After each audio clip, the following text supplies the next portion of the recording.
and we will see y'all later. Good morning, everyone. It's a pleasure to be presenting for you all. My name is Jesus Felizola. I am a physician by training, and I work in the HIV field. Specifically, currently, I serve, in full disclosure, I serve as the Associate Medical Director for HIV and Endocrinology for a pharmaceutical company called EMD Serono. I am representing my company on this presentation, so I will not be mentioning any product. I will not be providing any advice on how to treat the disease of HIV-associated wasting with the product my company makes. I am very happy to bring this set of discussion points and data on HIV-associated wasting to you all today. It's kind of a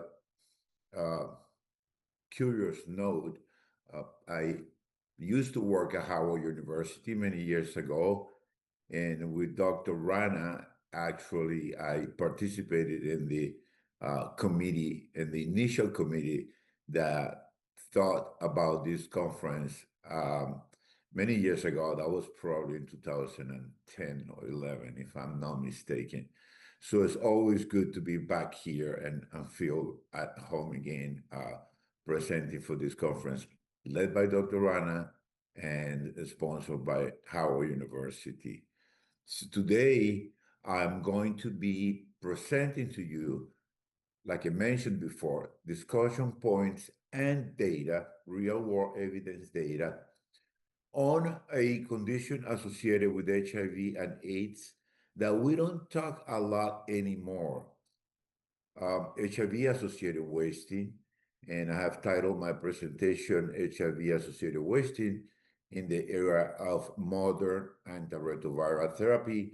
And throughout my presentation, you would understand the title and the implications of it in my presentation. So get ready, because this presentation is jam-packed with a lot of data and a lot of information. I will be as succinct as it's possible, but at the same time, I'll make sure that I cover all the points that I intend to cover throughout my presentation today. So without further ado, I will go over, this is my agenda for you today. So first, we're gonna be sort of doing, quick review of our current knowledge of HIV-associated wasting and comparing it with what we saw at the beginning of the epidemic in the 80s and the 90s, how the condition presents itself differently today. Following, I will present to you the most updated data on HIV-associated wasting. So you can see on the slide, it's a little bit small, but if you can see all these real-world evidence studies that I'll be presenting to you today have been conducted and published recently in 2022 all the way to 2025. I have personally been part of the team that have worked on these studies, so I'm very proud to bring to you this updated data. So we're gonna go briefly, but at the same time, as much as in depth as possible, and discuss prevalence data as it relates to HIV-associated wasting. We're going to also discuss incidence data and what are those predictors of incident cases of HIV-associated wasting. Following, we'll discuss economic burden of HIV-associated wasting in the United States. And we'll continue our discussion with mortality data or mortality risk of mortality in individuals with HIV Associated Wasting. And last but not least, we will discuss a survey that was conducted last year in collaboration with the American Academy of HIV Medicine, basically to understand the knowledge, attitudes, and current practices of HIV providers in the United States with regards to HIV-associated wasting. I would try, and during my presentation, to bring awareness of certain aspects of this condition that may be still filled with stigma, and I will refer um, with emphasis on stigma on the provider side, specifically lack of knowledge, lack of familiarity, not necessarily guidelines driven current practices and all of that. That would be part of the discussion. So, definition, HIV-associated wasting is defined as a condition that is HIV related and is associated with increased morbidity and mortality. We will see that today through the data that I will be presenting. And it's characterized by metabolic abnormalities, reduction in the production or synthesis of protein, proteolysis, and also problems with the metabolism of lipids, let's put it that way. Commonly, what you see is that the individual with HIV is losing weight unintentionally, but it's also losing or experiencing reductions in lean body mass and also reductions in their physical endurance, problems related to and related to physical functioning. So the three components, the classical three components of HIV-associated wasting are loss of lean body mass, loss of total weight, and decreased physical endurance. So briefly, I'm going to go over how we used to identify individuals with HIV-associated wasting in the past and how we do it in the present. Also, we're going to review rapidly the prevalence of that was extremely high at the beginnings of the epidemic, and it is not so much so nowadays. We will review also clinical manifestation and diagnosis. So in the past, for those who have been like myself in this field for so many years, in the 80s and very much in the early 90s also, you could diagnose a patient with HIV-associated wasting from, by looking at them from across the room. They were completely emaciated. They have lost a lot of weight, a lot of lean body mass. They look emaciated. So there was no doubt you could easily diagnose a patient with HIV-associated wasting. If you think of that movie, Philadelphia, with Tom Hanks, and Denzel Washington, with where Tom Hanks impersonates a patient with AIDS who rapidly loses weight. So that's the way that we saw HIV-associated wasting in the past. And in 1987, CDC came out with this definition that is up here, that HIV-associated wasting is the loss, or is defined by the loss of more than 10% of baseline body. That goes along with chronic diarrhea, fever, and chronic weaknesses. We do not see that often anymore. Then eventually this definition was expanded to be more reflective of current clinical manifestation, to a definition that focuses more on BMI and whether the patient has lost up to 5% of their weight in the last 6 months, or 10% of the weight in the last 12 months. Today, we see a patient that is losing weight unintentionally, that is very much more subacute. It's very gradual, and sometimes in aging patients with HIV, which now we see a lot, it comes accompanied with physical functioning reduction.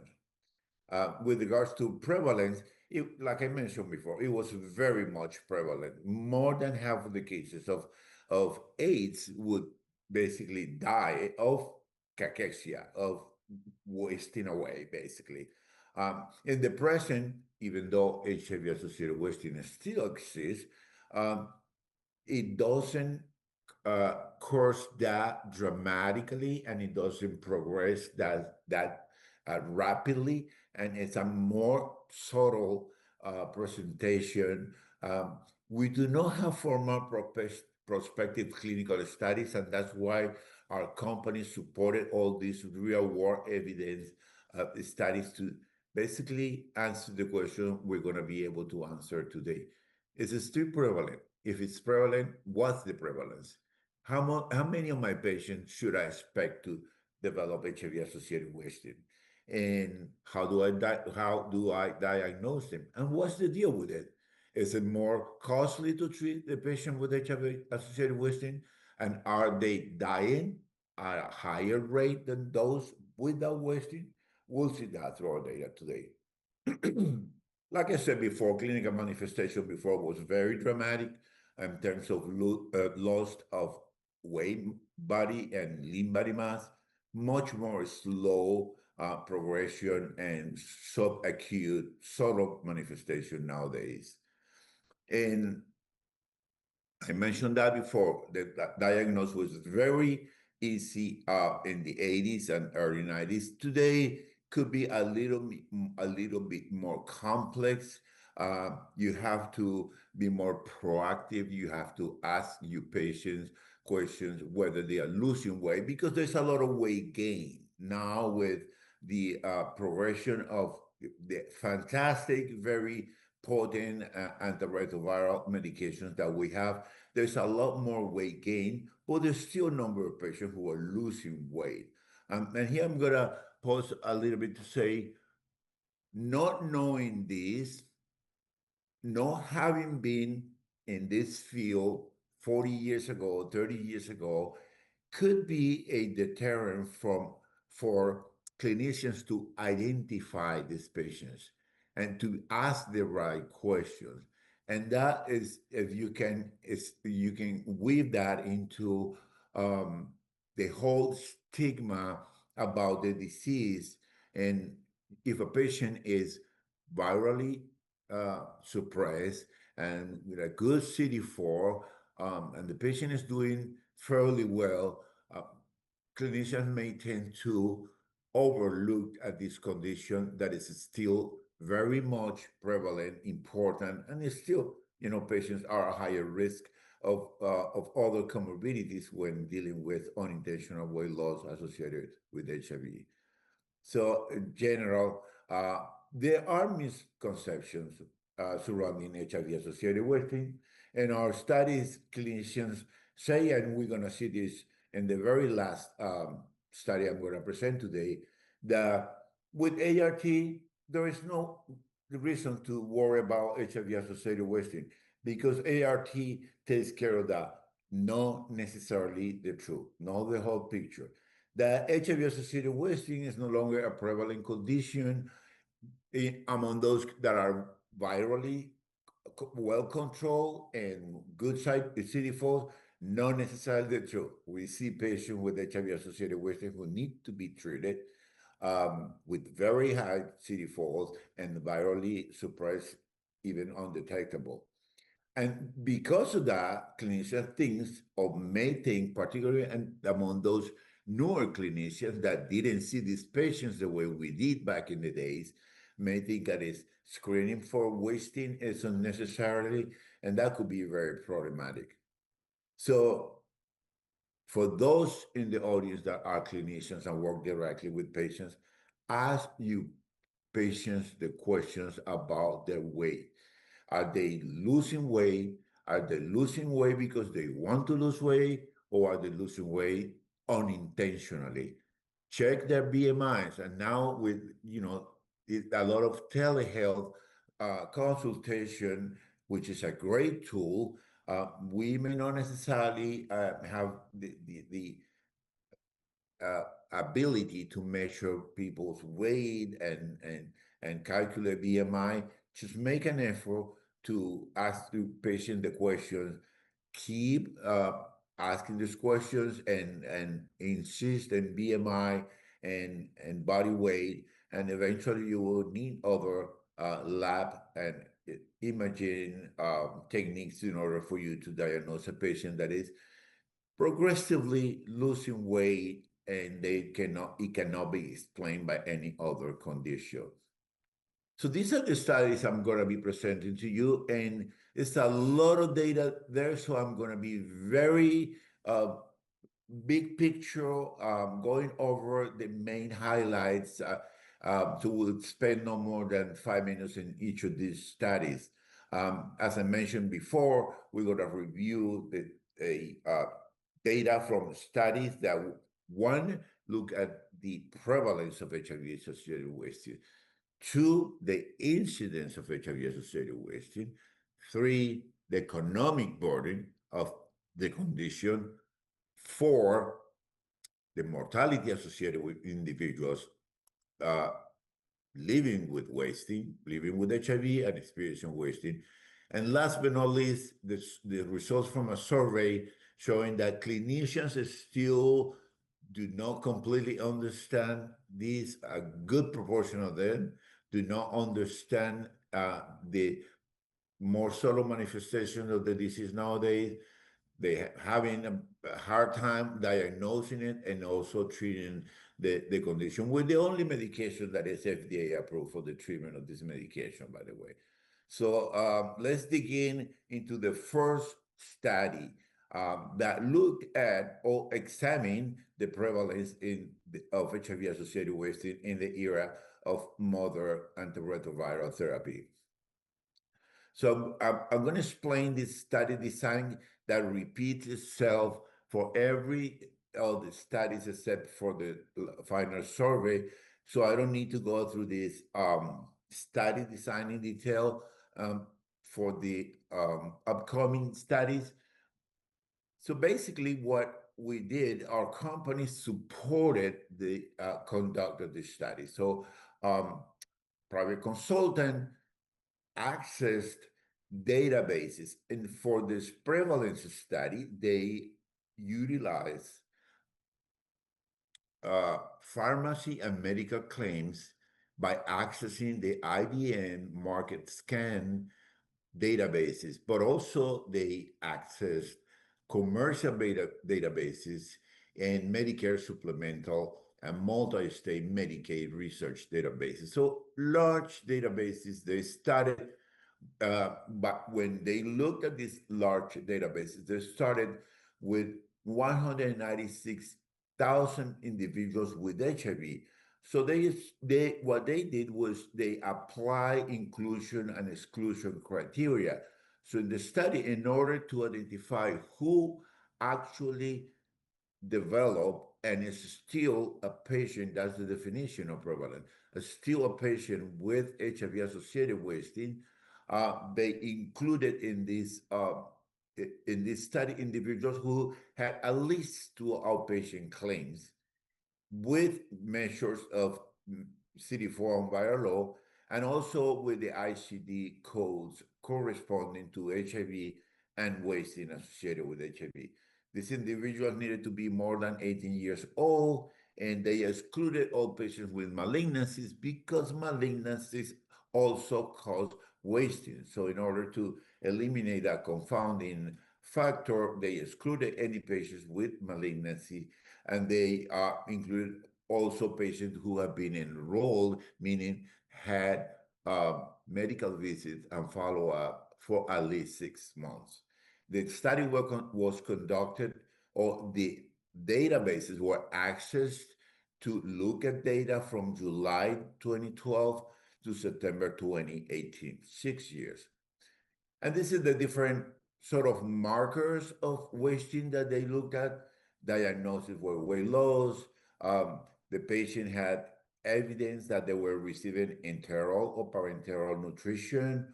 or they were receiving appetite stimulants or non-testosterone anabolics, and basically proxies of wasting. If you are receiving one of these treatment interventions and you have a code associated with wasting, you could eventually become a case of HIV associated wasting. And this is the prevalence that they found. They found this annual prevalence of 18%. And ever since this paper was published in January 2022, it was actually the most read paper on the AIDS journal in 2022. Why? Because we haven't heard much about HIV associated wasting in at least 15 or 20 years. So it was very impactful. So the prevalence that they were able to estimate was 18%, which equals a prevalence of roughly 3% annually.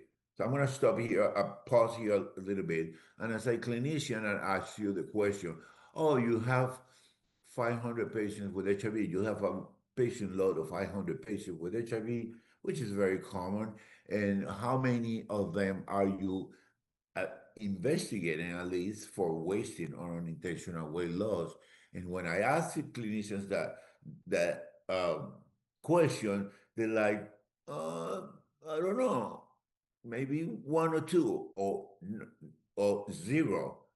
So when I showed them this data, that at least 3% of the patients, in this case, 500 patients, 3%, 15 of your patients may be struggling with unintentional weight loss and at risk of eventually developing HIV-associated wasting or being case of wasting not being diagnosed.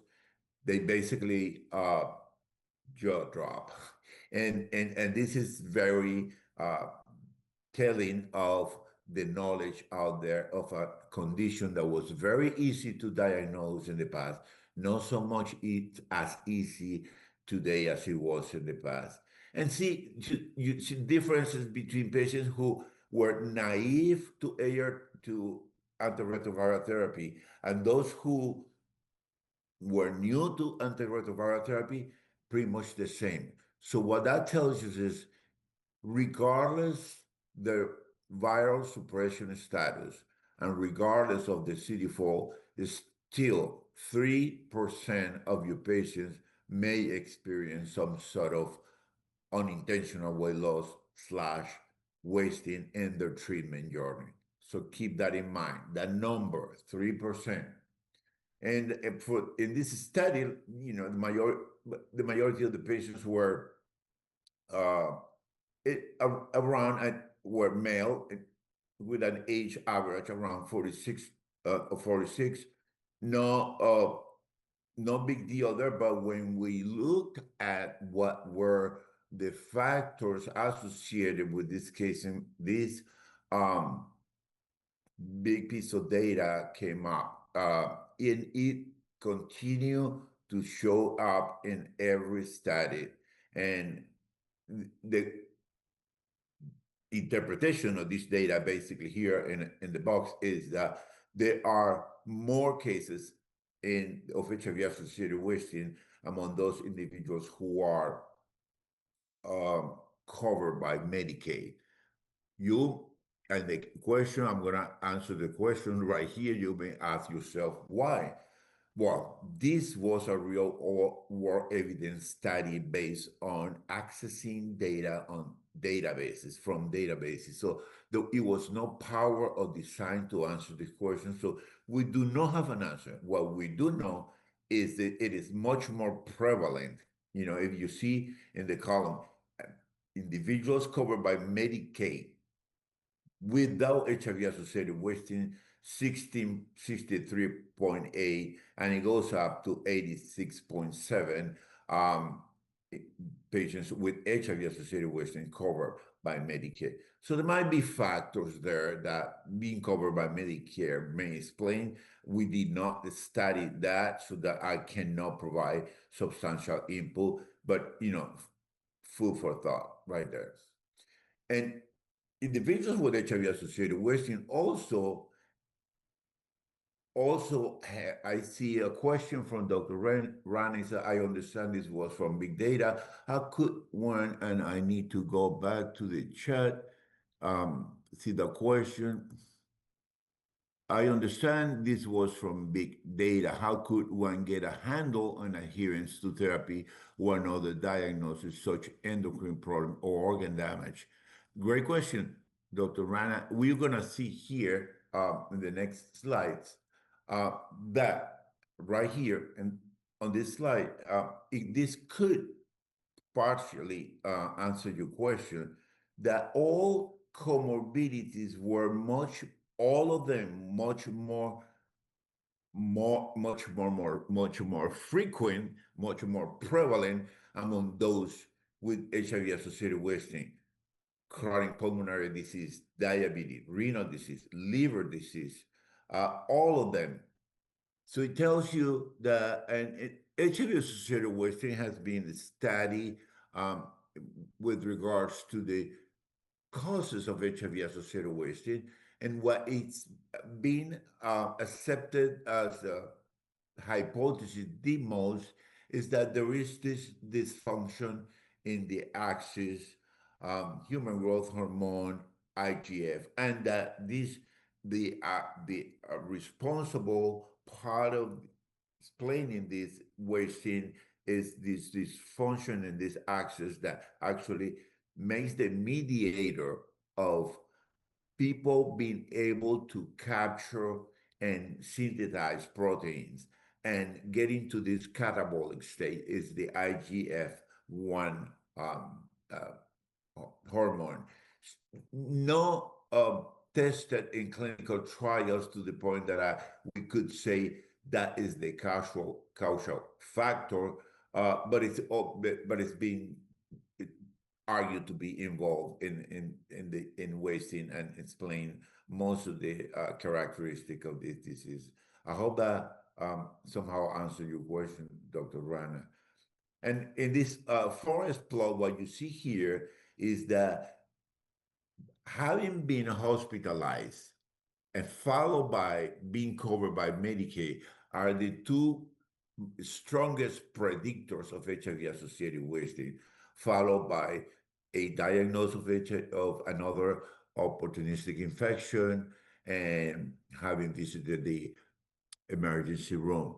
What this tells you basically is the sicker the patient, the more comorbidities, the more likely they are to experience HIV-associated wasting. And this is something that a lot of clinicians may not necessarily understand. And newly accredited clinicians have never seen a patient with HIV-associated wasting. So when I present this data to them, it is enlighten them to start thinking about this condition.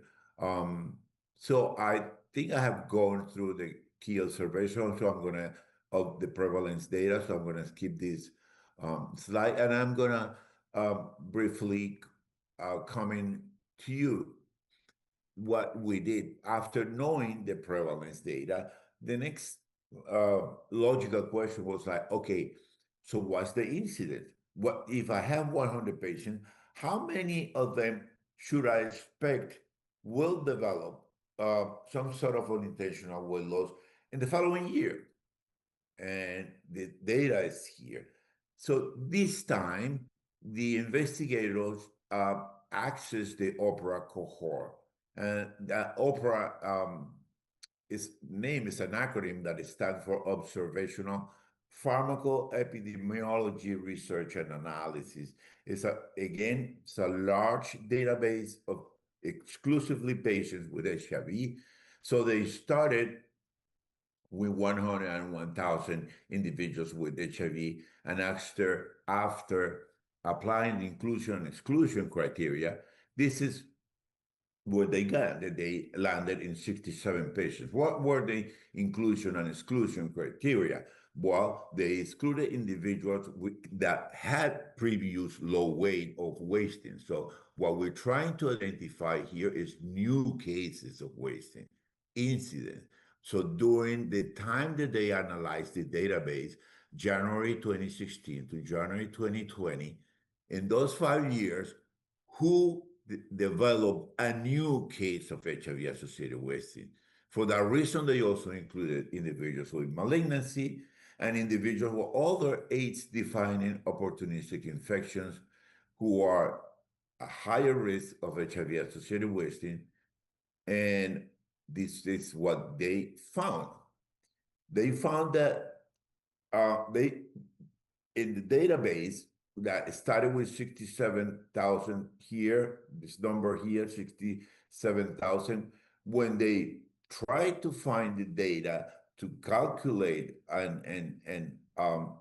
estimate the incidence data, they excluded a number of patients that didn't have complete data, so the number came down to 50,000. And from this number, there were individuals that were naive, people with ART naive, should I say, and ART experience. And for those ART naive, 1,152 developed wasting during that period. And for those experienced to ART, 2,306. So you see, these numbers here do not necessarily explain HIV-associated wasting being prevented somehow or not expected to be present in patients who are on ART. That definitely doesn't explain that. And the incidence data that they came up with is this 7%. But remember, this was a study conducted in a 5-year period. So when you divide this 7% by 5, you will get 1.2. So 1.2 of your patients will eventually develop wasting the following year. So if you have 100 patients, you would say probably 6 or 7 of them. And when I ask clinicians this question, this data helps a lot because then, okay, so when you go through all the patient's characteristics, those who develop and those who do not develop wasting during the time they study this database, no major differences. What you find the differences are here, and again, Medicaid. So this, what this graph does is to show you the odds, meaning the probability of someone to develop wasting. And the farther you move from the dotted line to the right, the higher the odds. The farther you move from the dotted line on the left, the less likely. And with a triangle in green, and they identify ART naive individuals, and with the dark dot, the ART experience. So basically, there was no difference whether patients were ART naive or ART experienced. Those with Medicaid had a higher incidence of HIV-associated wasting. But this is to me, this is the most important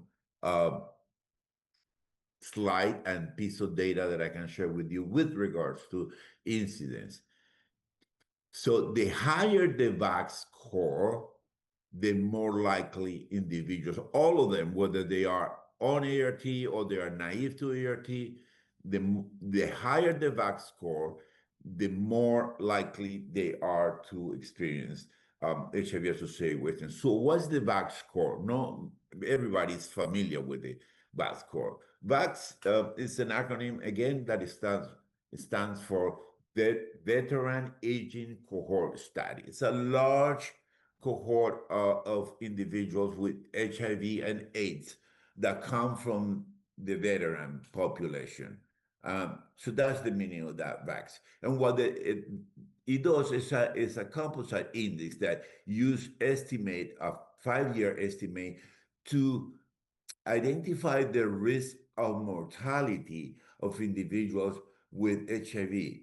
So what this tells you is the sicker, the more opportunistic infection, the more times the patient has been hospitalized, the more presence of viral resistance, all of that, the sicker the individual, the higher the probability to experience HIV-associated wasting. And that makes a lot of sense clinically. So seeing this in a graph is very telling.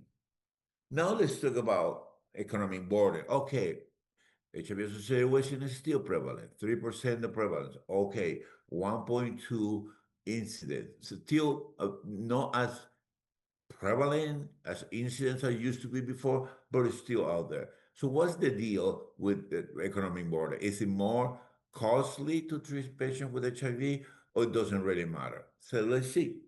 Same study design, same databases that utilized for the prevalence study from July 2012 to July 2018.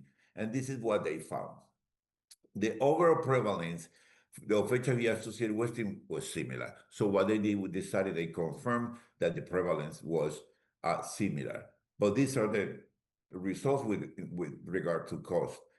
Individuals with HIV-associated wasting here are identified with the blue bar. And the cohort without wasting is identified with brown. So you can see visually the big differences in terms of healthcare resource utilization, hospitalization, emergency department visits, and outpatient visits.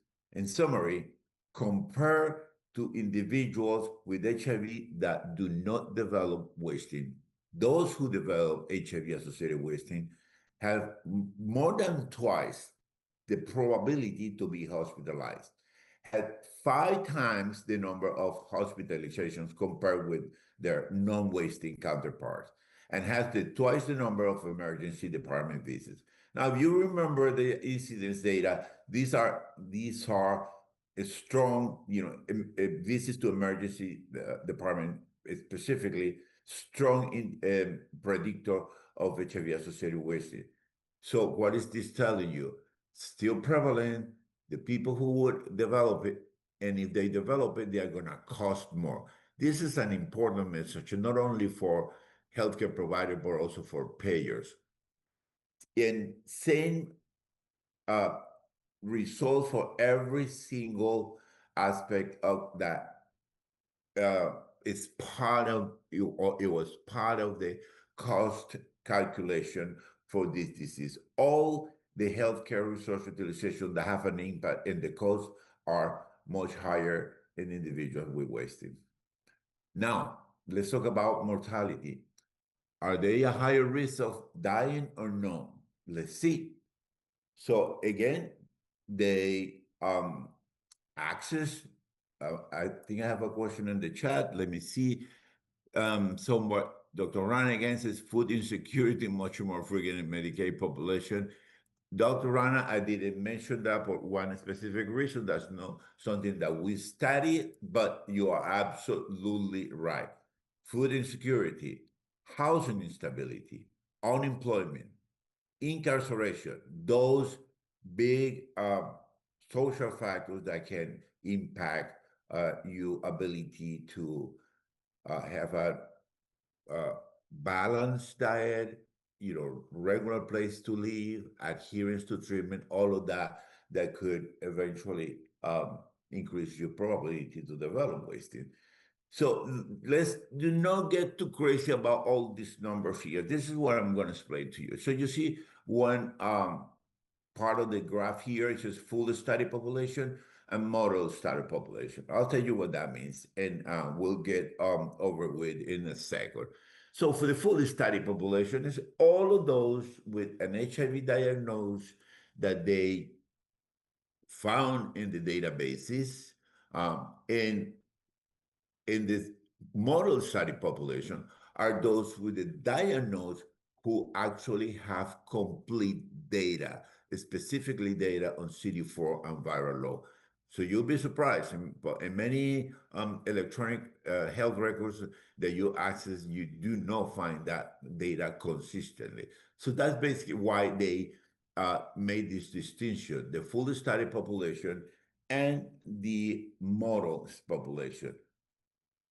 Long story short, individuals with wasting have nearly double the mortality risk measured during this period of time and up to follow-up.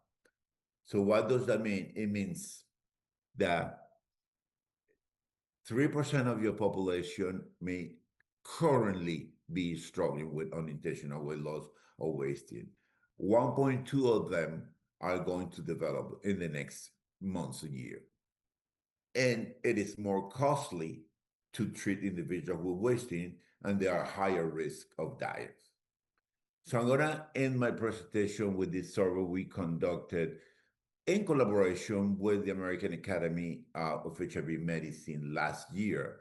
I personally led this effort because after having all this data that I presented to you, my big question is, who are the providers who are not seeing this patient, or who are those who are seeing this patient? Do they really know about HIV-associated wasting? And why do they not know if they don't? And how are they treating their patients, right? So we put together this survey, and the survey had 30 questions, 28 of them multiple choice, 2 of them open-ended questions. Some of you may have actually received the survey and responded to the survey. The participation in the survey was voluntary, and this is what we found. So after looking at the data, we decided to, because we saw the difference among providers who have been in the field for a longer period of time compared with those that are more newer to HIV field. So we divided or categorized the population, those who have been treating patients before 2014 and after 2014. And there were 66% of them that had been treating patients before 2014, and after 2014, 33% of them. Most of the respondents were medical doctors and DOs, followed by farm doctors and doctors in nursing and nurse practitioners, right? These are the main findings that I want to highlight for you today. Even though most of the respondents demonstrated alignment with current data, in other words, they were familiar with, they probably had read the previous paper, or they used AI, who knows? But they were in alignment with current data with regards to prevalence and incidence of HIV-associated wasting. However, 48% of them indicated that HIV-associated wasting can be prevented through ART, and that is not true. It's definitely not true. It's scientifically proven through the data that I just have presented. There are no difference in the incidence or prevalence of HIV-associated wasting between individuals who are on ART or compared with those who are naive to ART. And in terms of screening practices, so we ask questions, how do you screen your patients, for HIV-associated wasting? If you do, and most of them responded, 39%, that they use weight loss and ART adherence, to the point that I was explaining to Dr. Rana before. 37% of them consider BMI, should be all of them, but at least 30% of them say, I actually calculate BMI, and also use decreased physical endurance, particularly among those patients who are aging. Let me share this data with you. When we asked them about the challenges and their level of comfort diagnosing a patient with HIV, 29% of them, almost 30%, said that they had not seen a patient in the last few years. They had not seen a patient with HIV association in the last few years, to the point of the 3% prevalence. And similar percentage, almost 30% of them, said that they find it very difficult to diagnose a patient with HIV-associated wasting because they don't have clear guidelines and the definition is confusing, and that is absolutely right. We do not have diagnosing, screening, and treatment guidelines for HIV-associated wasting. I'll tell you this much. we don't have an ICD 9 or 10 code for HIV-associated wasting in the United States. We don't.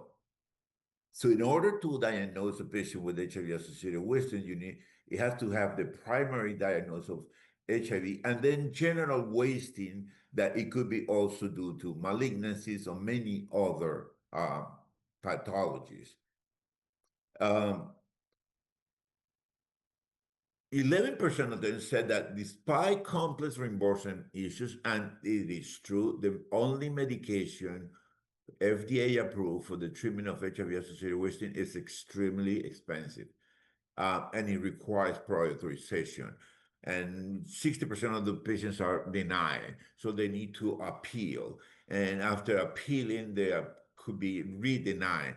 So after all of that, 11% of these doctors, mostly seasoned doctors who have seen patients since before 2014, responded that they still, that with all those complex reimbursement issues, they feel comfortable diagnosing HIV-associated wasting. Now, I think this is probably the last before the last slide, but I just wanted to show you this. See this number here, 504 FDA-approved drug alone or in combination. I'll explain what that is. Okay, so we asked them a question. How do you treat your patient with HIV-associated wasting? What is the medication or the treatment intervention that you use the most? Starting with the one that you use the most to the ones that you use the least, right? And so the one that they use the most is the one starting with number one here. So it's confusing, but it's a rank. So number 1.45 was nutritional supplements. That's what they give the patients first. And they continue with appetite stimulants and eventually testosterone for those with hypogonadism, right? And then any combination of those.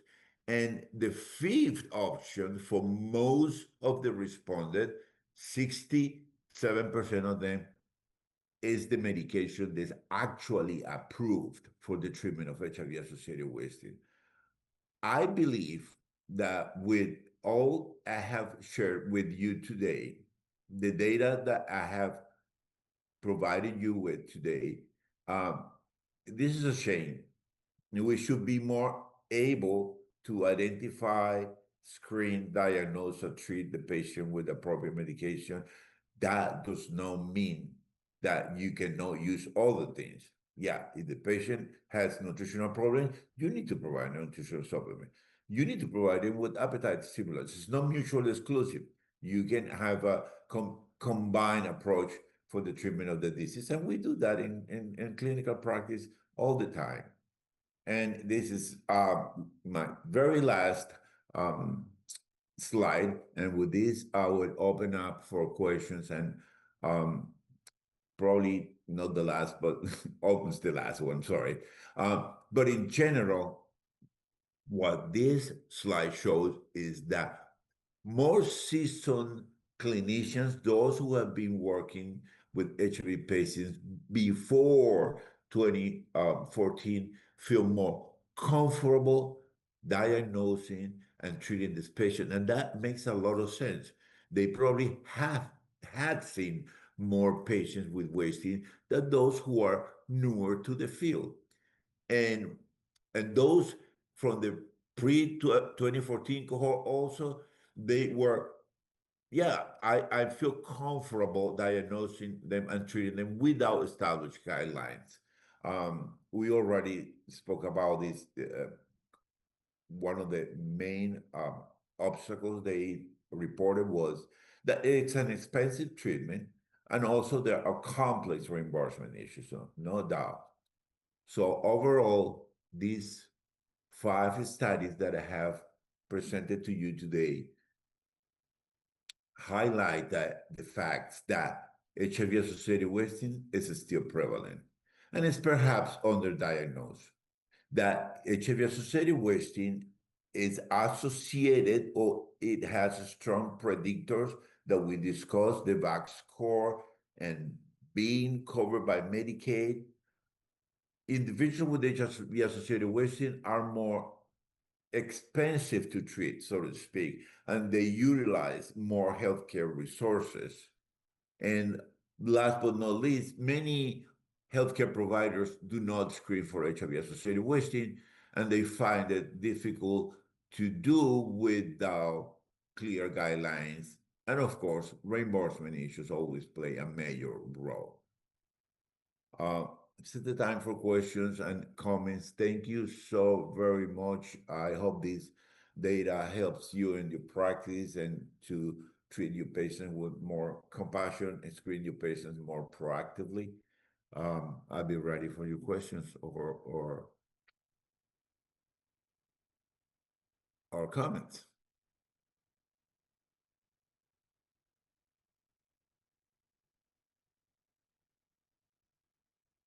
If you have any, you're too shy to ask a question now, you do not have the question perfectly phrased in your mind. And if you want to contact me, um, I apologize, I didn't include my contact information on the slide, but you can definitely contact Patty Houston and she will put you in contact with me.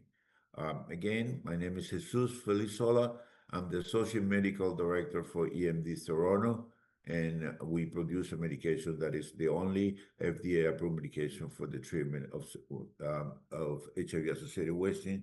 This is not was not a presentation about the medication, but a disease state, and I really hope that by understanding all this data, we can reduce stigma and um, be more compassionate and more proactive in screening these patients and treating them accordingly. Then there's a question from Charles. Thank you for the feedback, Charles. All right. Uh, Hearing none questions, I would stop my presentation here. Thank you so very much for inviting me, Dr. Rana. I know you're there. I can't wait to see you again. You're a wonderful human being. Have a great rest of your conference.